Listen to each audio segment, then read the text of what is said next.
آپ نے فرمایا سب سے پہلے میں جا کر جنت کے دروازے پر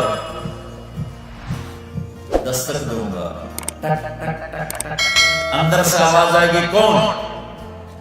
میں کہوں گا محمد الرسول اللہ۔ اندر سے جنت کا فرشتہ بولے گا مرحبا یا رسول اللہ، امرت اللہ افتح لأحد قبلک، یا رسول اللہ یہ جنت کا جی ایم، آج کی زبان میں جی ایم، جنت کا جی ایم فرشتہ، اس کا نام ہے رضوان۔ وہ کہے گا یا رسول اللہ آپ کے رب کا حکم آیا تھا جب تک میرے محبوب کا قدم نہ پڑے دروازہ نہیں کھولنا، اس لیے آئیے میں آپ کے لیے دروازہ کھولتا ہوں۔ آپ نے فرمایا میں داخل ہوں گا اور میرے ساتھ رائٹ لیفٹ وی آئی پی نہیں ہوں گے، وی آئی پی نہیں ہوں گے، ایسے نہیں ہوں گے۔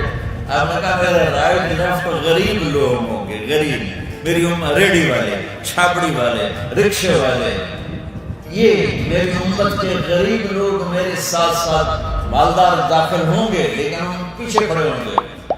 جیسے یہاں غریب لوگ پیچھے کھڑے ہوتے ہیں، ایسے لوگ آگے کھڑے ہوتے ہیں، وہاں یہ مالدار پیچھے کھڑے ہوں گے۔ جا جنت میں رہیں لیکن لائن میں لگو، کیوں میں آؤ۔ اللہ غریب انسان سے اگر نافرمان ہے تو مالدار سے بھی زیادہ ناراض ہوتا ہے۔